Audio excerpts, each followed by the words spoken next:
The following is a special presentation of Tony Kurre Radio.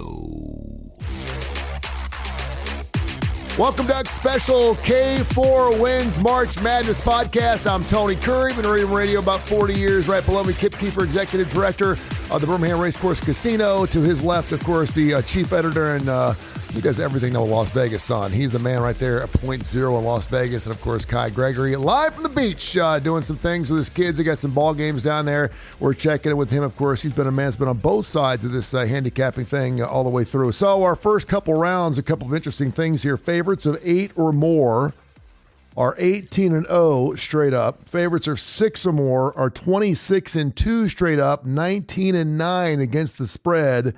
Last year and this year, 51-6 are teams that are favored by 8 or more points, and 38-19 against the spread. It has been pure chalk this year and the back half of last year. We have no 11 seeds or higher in the Sweet 16 for the first time in 18 years, and the SEC is 11-11 against the spread so far. Kip Keefer, your views. Everyone's saying it's kind of boring, man. Where's the upsets? Where's the Cinderellas? What the hell's going on? This ain't madness at all. Well, I appreciate the way you framed the question. I appreciate you always go to me with stuff like this so I can go on a rant that basically has the same underlying message every time we do this. I think I did it in college football. And anyone that listens to me on any show is probably sick of it. But I absolutely hate the overreactions after all these big events. Every single show in the world let off with mid-majors are dead, no 11 seeds are higher, there's no such thing as Cinderella anymore. Can everyone just calm down a little bit? Like, yeah, it makes a little bit of different NIL. There is a little bit more power, but I mean, the average, I think 11 seeds and over the last 20 years, it's less than 2. It might be like 1.25 a year. I mean, so you're telling me that Derek Queen gets called for a travel or he misses that shot and Colorado State gets in the Sweet 16. That's how close we were. There's so much randomness. Oh, yeah. We're right with traditional norms. I mean, Drake in the same bracket, an 11 seed, they just got a terrible draw with Texas Tech, who by any power ratings, by far the best number 3 seed. You throw Drake against that Iowa State team that was a shell of itself. I think they probably win that game. I think they have a chance against Kentucky or Wisconsin too. Then you have 2. The overreactions just drive me crazy. I feel like maybe next year or 2 years from now we'll have a crazy upset laden tournament, and then it'll be all the mid-majors are back because kids want to go somewhere for playing time. I mean, I think if you bet, you might have more philosophy like I do. I think it just makes you appreciate how much randomness and how close all goes into this. I hate the sweeping generalizations after there's inches that come down to these games. So I don't really think there's been that big of a sea change in college basketball. I think, and I think that the rest of the tournament's going to be outstanding now with all these great teams. I just think that's how it broke this year, and I don't think every single year we're never going to see like a Cinderella run again. Yeah, having the 4-1 seeds go to the Final Four, and that would only be the second time it's happening ever. And the first time, of course, 2008. I feel pretty good about the big dogs, and of course, the chalk is barking big time. So is the SEC, by the way, Kai. Everyone's like, "Oh, the SEC sucks." That first round, they are 11-11 against the spread, but the SEC still has half the field left, basically 7 teams out of the Sweet 16. And, of course, our 2 big dogs here in town, Auburn and Alabama, looking pretty well. It's getting ready for the next round. I think we're pretty good. I think the SEC, would you still take the SEC or the field case? Would you? I mean, Duke's probably an outlier right now. I'm big time field. I actually, last time we were on the show, I said plus 110. I got to bet that. I forgot till the next day. I went to log on, and that was long gone. The field was minus 130. So I didn't end up betting it, but I feel really strongly about Duke or Houston. I think Florida's looked pretty shaky so far, both games. And I feel like I guess Kip actually said something critical of Florida. So the first person I've heard that I feel like isn't super high on Florida like me. I'm not saying it can't happen. I'm usually not one of these people to get into this, but Florida would be such a break from historical norms of a team to win this tournament. I mean, I think there's been one other team in the last 30 years that had a coach that had never even been to a Sweet 16, win the championship. A team that by any preseason metrics was barely in the top 25. I know those guards have been amazing. I know they have this really high level. They can certainly win it, but I just can't quite, get to where they're the odds on favor. I mean, right now it's a coin flip between them and Duke in the betting market. I think Duke should clearly be favored over them. So I'm a little skeptical on Florida, to be honest. Florida, the only team left out of the Sweet 16 with an 0-2 record against the spread. Kai, Gregory, what's your thoughts on the SEC and what they're doing so far? I've really liked seeing Ole Miss and how they've performed, and even Arkansas to some extent. Although it gives a guy that I do not think is a great coach. Calipari's getting a whole lot of credit. I just think he has the players that are coming together right now. And I like, the matchups for the SEC. I'm not real sure how Auburn is going to match up with the big guys with Michigan. That really, really interests me to see what Broome can and or can't do there. Think about it. You only have what is anywhere and up. I was looking through the brackets to see every single one of them has, an SEC team in the way, but Alabama has looked all right. That's hard for me to say out loud, but once Nelson came in their first round game, they got that win. They've looked pretty good. And they've got a very favorable matchup, I think, against BYU. I think they, at least get to the Elite Eight. BYU's been one of those teams that it's been really hot. I mean, they're shooting the ball extremely well. They don't defend, and they don't do well against the three-point shot. Right now, they rank 171st in defensive efficiency, so that would certainly bode well. I think Alabama could probably run their own score, and that's probably why that over-under is 177.5, which, by the way, is only the fifth time for that to happen in the last 20 years. Bama had it over 3 times last year in the tournament, over 177. Of course, earlier in this year, we had over a 181 in a Kentucky basketball game, so it has not set a record yet. Kip, how are you feeling about our Bama boys and our Auburn Tigers right now? Again, we're talking the 6 best teams in the field playing all each other, so it gets rough from here. Well, BYU's been an intriguing team for me since late in the season when I actually watched almost the whole entire game. I think it was on a Tuesday night where nothing was going on. And it was BYU at Iowa State, and that's when Iowa State was still riding pretty high. That game went to double overtime. It was incredibly entertaining. Both teams back and forth. They played every minute of that overtime, and it was like an NBA game more or less. But they really impressed me with their medal to win at Ames, Iowa, which is the end of the earth. But you know what? I really kind of got a little bit high on BYU after watching that, and then they got to the finals of the Big 12 championship game, and Houston just made them look foolish. Houston just destroyed them. So I can't get that game out of my mind right now in assessing the Alabama game. I'm not putting Alabama on the Houston level, but they're certainly up on that same platform. I just don't know if BYU, I think maybe in games with other teams that they have a little bit of a favorable matchup, but I just not going to trust BYU again. I think Alabama is playing well enough. I don't think they're playing as well as they had at other times during the season, but 2 pretty good wins. Nothing that's blown me away, but I have to lean Alabama there. And I'm like Kai. Auburn, Michigan is an intriguing game. I think Auburn has the totality a better team, but I didn't think Michigan was that good in either game. But the fact, and Case and I on our segment last week on the starting lineup, I was talking about Michigan always coming up with with offensive rebounds down the stretch of that first game that they had, and I just forgot. I just had a blank out moment of who it was. That game went right down to the very end, but they kept coming up with offensive rebounds. And Case said something pretty poignant, but pretty obvious. He said, well, they've got 2 7-foot guys. They're going to get a lot of offensive rebounds. And that is a simplistic way to look at it.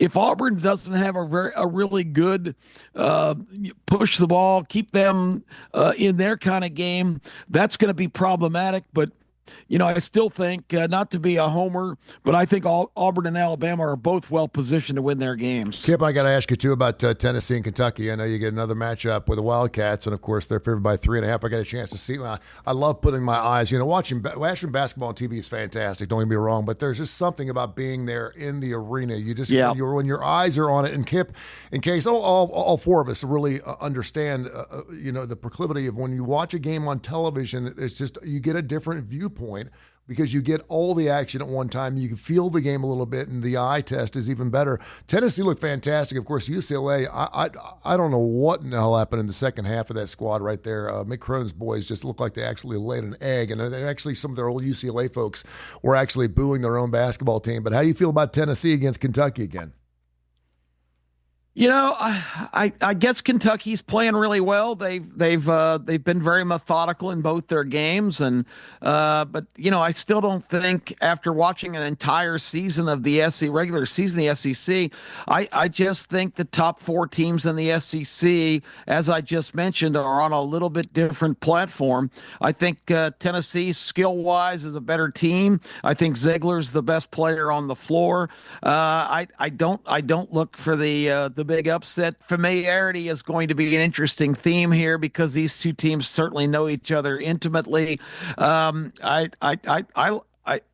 I don't know. I haven't seen the lines yet, but I don't know how many Tennessee's going to give Kentucky. But as far as just winning the game, I don't think the Wildcats are going to be able to beat the Volunteers. The boy up in the left-hand corner knows it's Tennessee minus 3.5, given to Kentucky. By the way, speaking of Kentucky, John Calipari up in those neck of the woods there, Rupp Arena, everyone was talking about John, the fact that he had split, and I think most Kentucky fans were happy that he left. He had never been an underdog in his coaching career in the NCAA tournament until this year. And then he was underdog in the round of 64. Now, of course, an underdog against Texas Tech. He's getting 5.5 against Arkansas. Let's go through those lines real quick. Kentucky getting 3.5 against Tennessee. Texas Tech minus 5.5 against Arkansas. Houston minus 7.5 against Purdue. Florida giving up 6.5 to Maryland. Michigan State minus 2.5 against Ole Miss. Duke 8.5 over Arizona. Bama minus 5.5 over BYU. And Auburn minus 8.5 over Michigan. Kai, first of all, I want to get your thoughts on your Tennessee Volunteers making the Sweet 16. Congratulations to you. I know, as a gambler, you have to go with your head, not your heart. It's really much easier said than done. But congratulations on your Tennessee Volunteers and that matchup right there. I don't know, you're seeing your Kentucky squad again. That's a good thing because you know them, but it's like it's not a lot of fun for you. But then again, it's Kentucky, Tennessee. How bad can it be, right? Well, I mean, it's a hard thing to beat a team 3 times in a season. Everybody always says that over and over and over again. Well, but in college basketball and in a lot of these sports, you don't play each other 3 times. It's one of the reasons why it's hard to beat somebody 3 times. I think it is an absolute matchup nightmare for Tennessee. The way Kentucky's length, I think, is just a little bit too much. I hate to say it, I would absolutely take the 3.5 points if I'm betting on the game. I would only play Kentucky in that game. Just like some of the others, I would only take one side. It's outside the SEC what we're talking about, but I absolutely, and everybody thinks I'm crazy, I love Arizona. I know how well Duke is playing right now, but I don't know why. I just really like this Arizona team, and I think they got a chance against Duke. Case, I mentioned opening the show here that teams that were favored by 8 or more points are 8-0 straight up, not against the spread, but 8-0 straight and up, 6 or more. They're 38-19 against the spread over the last couple of years. You got 3 teams hovering around that 8-point line. You got Auburn at 8.5. You've got Duke 8.5, and then of course you got Houston at 7.5. That could have 8, no doubt. Out of those 3 teams, and those are 3 big dogs, by the way, which one's got the best shot at not only covering the 8, but actually getting a little bit of a blowout? Because we normally see some blowouts in Sweet 16. Well, I think blowout. I feel like I'm oppo of every side everyone has said so far, so I'm going to really isolate myself this time. But good. I only bet one of these games. I bet Michigan plus 9.5 at open, which I don't really love. I'd be pretty shocked if Auburn lost, but I thought 9.5 was too high, and it's kind of come that way. As now it's 8.5, so I guess I'm happy with the Michigan 9.5. I haven't bet this game, but blowout potential just with what Duke has done. I don't see how you can't say that Duke is the most likely to blow this team out. I haven't bet this game. I actually technically show value on Arizona. I made it Duke minus 9. It's 9.5. That's not near enough for me to make a bet. And I say this all the time. If you've read my stuff, I launched my sports betting blog 15 years ago now, so I've written it so many times. But the market has a tough time pricing these like true outlier teams that just perform way above expectation. And I feel like Auburn did that for a stretch this year. Florida did it for a stretch. Duke is the team that from the very beginning of the year with very few blips has just been like the numbers are hard to catch up. So like I said, numbers wise, I'd be on Arizona, but my gut just says that Duke, this Arizona team's not really buttoned up. I know we have the fun Caleb Love narrative of being the Duke killer, but I don't trust the guy really when he's an underdog. I mean, he could easily throw up all these shots and go like 3 for 15 from the field too. So I'm not saying it will happen. Again, I technically show value on Arizona, but if you're giving me one game, it's going to be a blowout. And just the way Houston plays doesn't really lend itself to big blowouts against other good teams, which I've been really high on Purdue. I think I talked about it on the show. I bet them both the first 2 rounds. I can't get there this round to quite bet them, although I do show value on them too. I'd be pretty surprised if that one's a blowout, though, just with Houston style. And obviously, I bet Michigan, so I think Duke's the most likely to get a blowout. Kip, Purdue had 19 turnovers against McNeese. Of course, we had an interesting show yesterday, the Keefer and Kurre show, talking about coaches' changes. Of course, my man Sean Miller decided to leave his wife again and go back to Texas now instead of Arizona. He's not with his Xavier Musketeers anymore. We had a little cry. I heard they're going to hire Chris Mack. Yeah. They're going back to another act. I mean, it's just like going back to the cupboard, man. It's like a harem of coaches over there. And the thing is, we really don't care. Xavier Musketeer fans, we really don't give a squat because we know the team's always going to be good. But we thought we gave Sean Miller a shot. And I said this driving back. I told my son, I said, Sean Miller's lost the edge. I said, he is not the coach for Xavier anymore. He is not the fiery guy. He wasn't like that on the sidelines at all in that last ball game. He was lucky against Texas. And I said, they'll be lucky to get rid of him. So I'm glad. I can't believe in Texas, again, with all the money in the world, probably the best spot they had. They're like, let's go get Sean Miller. They think they're going to end up going to win I guarantee you right now that Sean Miller will not win a national championship game with the Texas Longhorns. It's not going to work. He's not the right coach there, and he's not the right coach, period, right now. He's only been at 2 NCAA tournaments the last 5 years with 2 of the perennial teams in all college hoops. The lines have gotten so tight, and the fact that everything is so good because we don't have a lot of those Drakes and those Northern Illinois and some of those squads. I think Kip has made it a lot more fun because we do have an opportunity now to really get nitty gritty because they're doing it. I think at this point though, Kip, you talk about coaches all the time. I think John Shire is doing a hell of a job at Duke. I think he is. I think we see a guy turning into Mike Krzyzewski all over again. He is such a great coach. And, of course, I love to see coaches that defend. That's the one thing that I'll give Nate Oates a hard time about. Great coaches know they must defend to win championships. And John Shire knows that. They've got the best offense in the world. They get the 4th best defense right now. And so when I look at coaches, when I get down to Sweet 16 and you're looking for those tiebreakers, coaches is what you're looking at, right, Kip? Yeah, so much for the myth that it's impossible to replace the man. Yeah. To be the man who replaces the man, because I think Coach K probably qualified as the man at Duke and then some for his career. Shire has done a remarkable job with this team, and I don't think it can be overemphasized how young this team is. I mean, this team is playing like some of the vintage Duke squads that we've seen over the last 20 years. They're just relentless, and they're driven every game. They don't seem to ever come out and just be flat or not inspired. The only loss in recent memory was that game at Clemson about 3/4 through the year, and they just didn't shoot the ball well, but that was a real aberration because they really haven't shown that in any other time. I mean, they're scary. And I just think they have this kind of relentless style. And like you said, it's on both ends of the court. It's interesting to me. Not only do we have all the single digit seeds, all we have left are the 4 power conferences. Mm-hmm. There are not a single representative from it's SEC, it's Big Ten, it's Big 12, and 1 ACC team. So yeah, it is the blue blood Sweet 16 without a question. I wanted to weigh in on Arizona a little bit. I stayed up really late on a Sunday night, which is a weird experience for watching a basketball game that goes till midnight on Sunday. But Arizona, as much as I'm high on them, when I filled out my bracket, I had them winning this game against Duke. After watching the Oregon game, I'm a little bit now not so certain about Arizona because they had so many chances to put that game away and just made the stupidest mistakes. I mean, just ridiculous things. They had 2 dunks that they completely screwed up. One guy got called, or it was Love, a matter of fact, got called for hanging on the rim after blowing a dunk himself. And the other team Oregon goes the other end and shoots a free throw. And then they get another steal in the last minute, and that kid tries to do a tomahawk dunk and misses it. I mean, they just some things were really undisciplined. I don't know how sophisticated. I know their coach has done a great job getting him to this point, but in this kind of game, just after what I just said about Duke and then thinking about Arizona, although I picked that on my bracket because I was, as you know, very anti all number one seeds making it because historically it just doesn't seem to happen.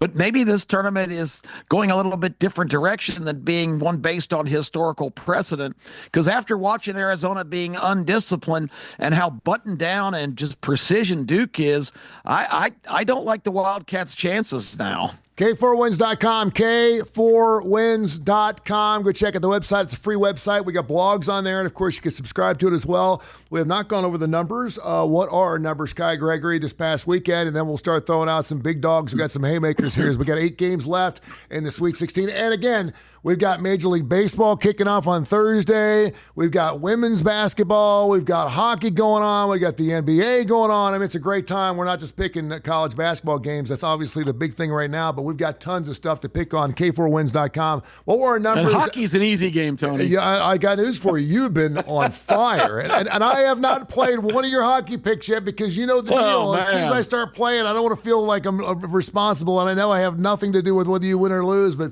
I'm just going to let it ride. I'm going to stay warm on this left-hand side of the couch and not get up to pee or anything until something happens. Kai, give me some numbers and then give me some plays for this weekend. Now, Saturday and Sunday of last week, we were 12-4, and not bad. You know, nice. 75%. Very good. I apologize. I have not updated the site today. I was getting ready to do that because I'm putting something on there for one of my biggest holidays of the year. This is Thursday, the true opening day of Major League Baseball. I was sitting here while I was scrolling through, looking at some of the matchups that I absolutely love Thursday, and most everybody has their number one pitcher going or somebody else's number one pitcher. Should be interesting looking at the totals. All the totals are pretty low on Monday, which they should be because the pitchers should be a little bit ahead of the batters, in my opinion, right now going on. So,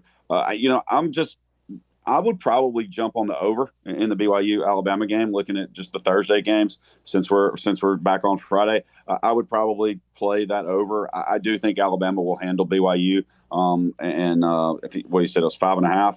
5.5 and 177.5. Yeah. The Maryland-Florida game, I think, is probably going to go over as well.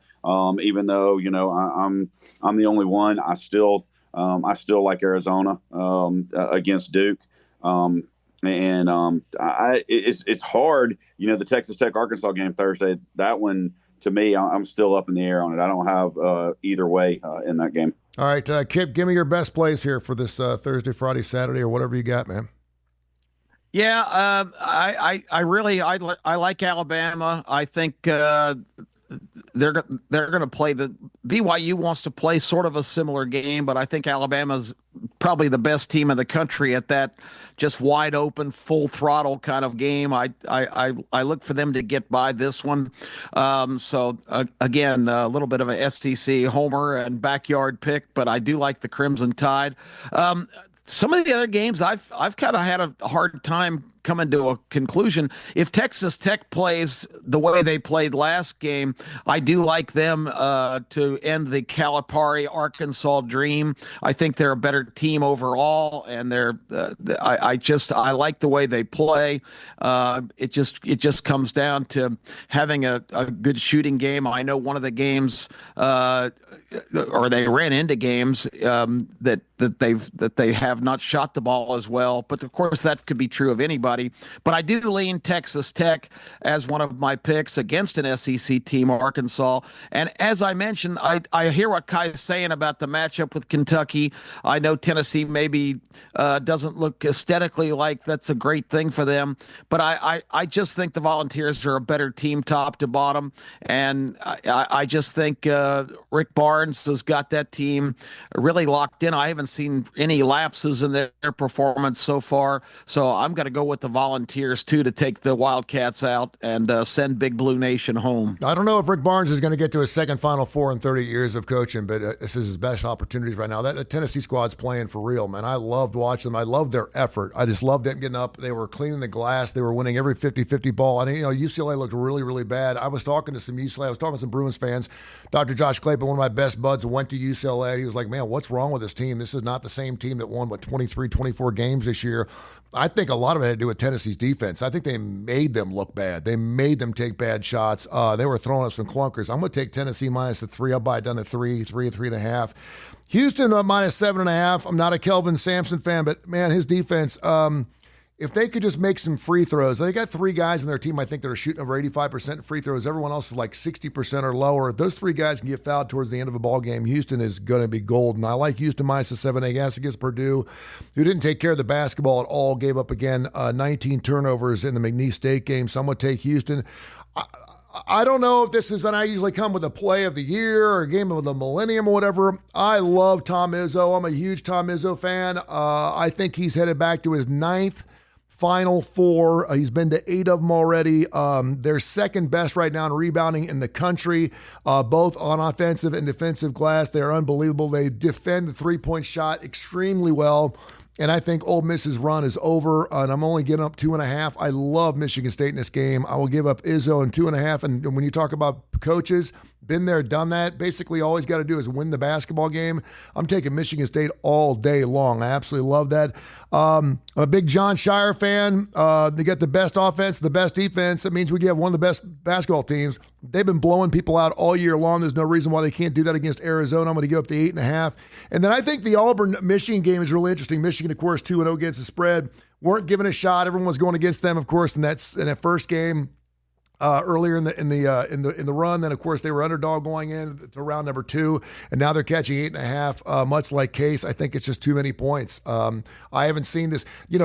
Auburn was playing so well. They had a run of about 3 or 4 games early in December, and then they had another run like early in February where they looked unbeatable, and then of course they lose 3 of their final 4 games, and all of a sudden it kind of came. And again, from a youngster standpoint, I think this team is trying to outthink itself a little bit. I still think they're probably the number 1 overall seed, but 8.5 points is just a little too much. Case, give me some of your plays, and then please, if you've got any futures for Major League Baseball for Thursday, because we won't be doing a show again until Friday, we'd love to hear those. Well, how much time do you have? Because I have about 60 so far, and I'm still working on it. I actually have I put my college basketball numbers together Sunday night and have kind of checked out till this show because I've been working so hard to firm up the baseball portfolio. I haven't really looked at the first day matchups like Kai. I'm fully done with the National League. Just need to bet American League, about 75% done there, and then I'll finish off the league leader stuff tomorrow. But yeah, because of that, I hadn't really looked at these Sweet 16 games till right before the show, and I did and again, I'm going to make no friends here, so nothing personal. This is just betting where I see value. I feel like I'm opposite of a lot of what you guys said, and I didn't even realize this week till just right now. I've made 4 bets on the Sweet 16, 4 sides, all against SEC teams. Wow. One just before we came on the show, when I was looking over the numbers, I like BYU here. There was a BYU +6 here in Las Vegas. I fired on that. The one place that had 6 after I bet, they went back down to 5.5. I still think if you're action starved, 5.5 is okay. I thought it was kind of telling right after the game. The first thing Nate Oates said was, we're playing a team that's the same style as us, an NBA style, pace and space. They don't usually play a whole lot of teams like that. I'm like, who is the most talented player on the floor? I think it's BYU. I mean, Dimmon's going to be a lottery pick. I've said all year the Alabama top-end talent isn't what it is in some past years. I mean, are they even going to have a single guy go in this draft? I mean, maybe Sears at the end. I'm not saying BYU necessarily beats them, and it's pretty slim value for me, even at 6. I probably wouldn't bet if it was 5.5 now, but and I think if you're taking Alabama, there is a thing to be said for, there's going to be so many possessions, so many points. You usually want the favorite, the better team in that. I do think Alabama's the better team overall, but I don't know. I feel like that's too many points. So I did take BYU +6 right before we got on here. Just a normal size bet, nothing too crazy. Same with Michigan, which I got to be happy. I have 9.5. It's 8.5 now, but I'd be really surprised if Auburn lost this game. But I like Dusty May a lot. I think there is something to how well his teams have played in the tournament. You saw what I think the world of Buzz Williams. I mean, it was just 2 weeks ago where Buzz Williams was literally calling out the plays Auburn was winning, running on the sidelines, just schooled Bruce Pearl, not to get back to my usual pulpit about Bruce Pearl being overrated. But then what did you see happen at halftime? It looked like Buzz Williams' team was unprepared, and Dusty May made some adjustments. So I think highly of Dusty May. I guess I'll be okay with 9.5 there, but I'd be surprised if Auburn won. I think the only side any of us match on is the biggest bet I've made here. I'm a little bit worried that it hasn't moved my way, but maybe I'm just too high on this team, but I love Texas Tech. When that opened, I fired 5.5. pretty big. I thought that it was going to move. It hasn't moved yet. So clearly there's some people in Arkansas. I loved Arkansas against St. John's. I just think this is a different dimension against Texas Tech. I'm going to be another broken record. I feel like I've said it the last 3 weeks on our show, but Chance McMillan has been out for Texas Tech. I keep thinking he's close to returning. He hasn't returned yet. I think he dressed in the second game. I mean, I think only their third or fourth leading scorer, but their most switchable defender. I think all Big 12 defensive team. I think if he does end up playing this week, he's had more days to recover. I think that still goes in Texas Tech's direction. So again, Texas Tech -5.5. My biggest position. I'm always a little bit worried though when it's now Tuesday. I bet that on Sunday I thought it would move in my direction. It hasn't. So Arkansas is taking some support. The other side I bet, and this one's actually moved against me. And again, I've been wrong on Florida all year, so maybe I'm wrong. But I bet Maryland +6.5. I got -102 reduced juice. It's now 7 everywhere. I think Maryland played pretty poorly against Colorado State. I would expect a better effort here. I just thought the number should be a little bit shorter. I made it 4.5. I think Maryland starting 5 can match up with anyone. The depth is where there's going to be a problem here. Florida, obviously, way more depth. But that doesn't concern me as much in a Sweet 16 game as if like these guys are meeting in the Elite Eight. They're going to have time to prepare. It's across the country, so they both have to deal with the travel. Florida didn't get any favors in that regard, despite being a 1 seed. So I did bet Maryland +6.5, -102. Another just normal size bet. The only big thing I made was Texas Tech -5. And since I've gone against everyone else, I'll just have to go against Tony too to start off. I haven't bet this game, but I don't like Michigan State. I've said it all year. There's 2 teams that I'm skeptical of: St. John's and Michigan State.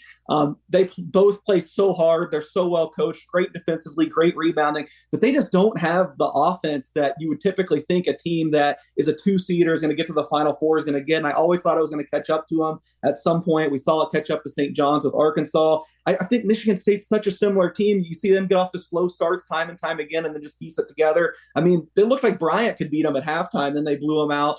New Mexico looked better than them in the first half.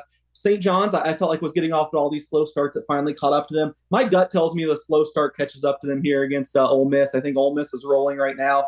I honestly think Ole Miss beats them outright. It opened 4.5 and I hesitated. I wanted to bet it and I did it. And I waited too long. Now it's 3 mostly. Maybe you saw some 2.5. So I can't hate on a Michigan State -2.5 bet because I actually do show value there. I make it 3, but if we're not going on numbers, just gut, Ole Miss is the team in the SEC I like best from a betting perspective this round. I guess Kentucky, Tennessee, I guess that's the only game I haven't touched on. I don't have a bet here. I will say that what Kai said, the whole it's tough to beat a team 3 times in a year is, if you look at the numbers, a myth. If you bet the team that has already beaten the team twice, a third time, I saw a study, I think, going in last year's tournament. Usually the team that's already won twice, there's some matchup thing there or something. You're a profitable bettor if you bet the team that's already won twice a third time. So that would make you think I'm leaning Kentucky, but I'm really not. I like Tennessee's top end players a little bit better. I think Lanier and Ziegler, Lamont Butler playing with one arm doesn't inspire much confidence. So my gut says Tennessee wins this game, but I think the number's right where it should be. All right. Hey, Tony. Yeah, go ahead. Real quick, how come nobody is talking about, and we haven't mentioned him by name, but the team that's probably the most surprised team on this stage right now is Ole Miss. Why isn't Chris Beard getting more acknowledgement? You're hearing all this stuff about Calipari. What about the job this guy's done with Ole Miss? Did anybody really expect them to be here?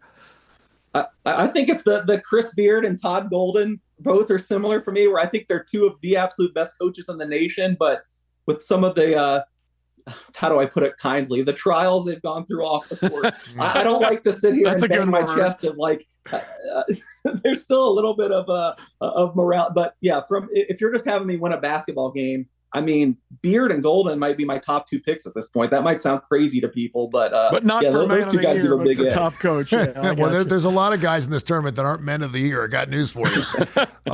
Sampson, Calipari, you name it. Patino. Give me some baseball. We only have a few minutes here, but if I'm wanting to put something down so I can look at it for the entire year, let's start with my Cincinnati Reds because I'm a huge Reds fan. Do they have a shot in the hell of doing anything this year?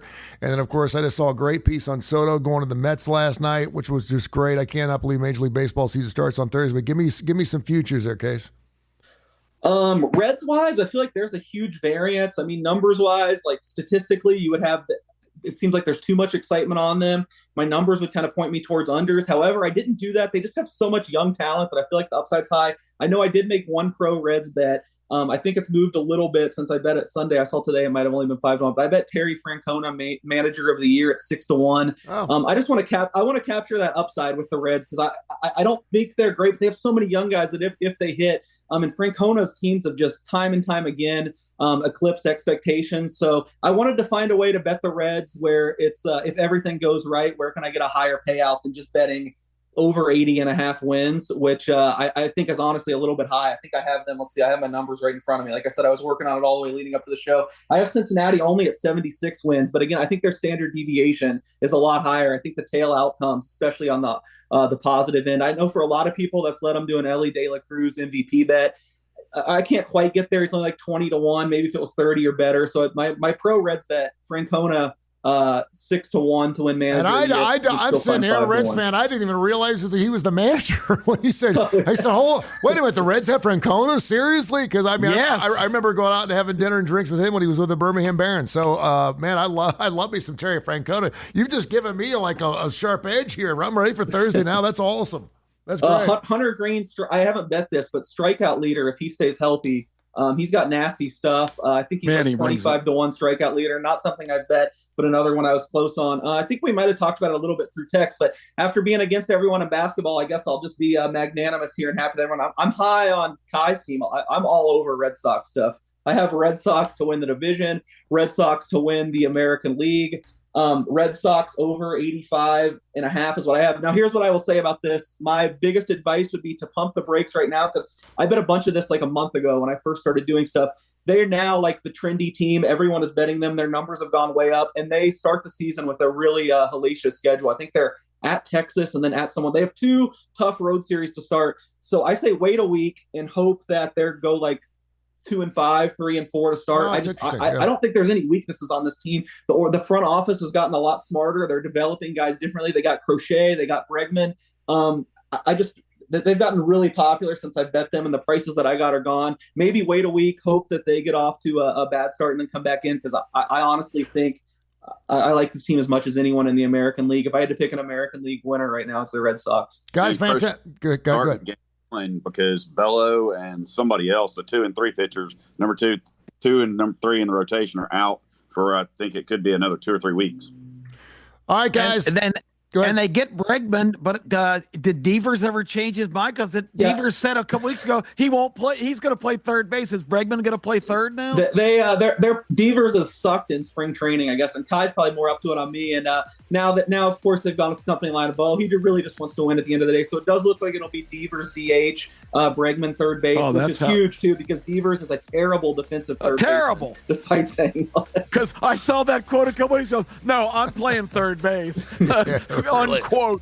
So yeah, that was a problem. And I have to throw in real quick, Tony, in the the publications power ratings for baseball yesterday, the Atlanta Braves, number 2 team behind the Dodgers in the major leagues. So go Braves. There you go. Good stuff, guys. K4Wins.com, K4Wins.com. We'll do a show again later on this week after our next round of games coming up on Thursday.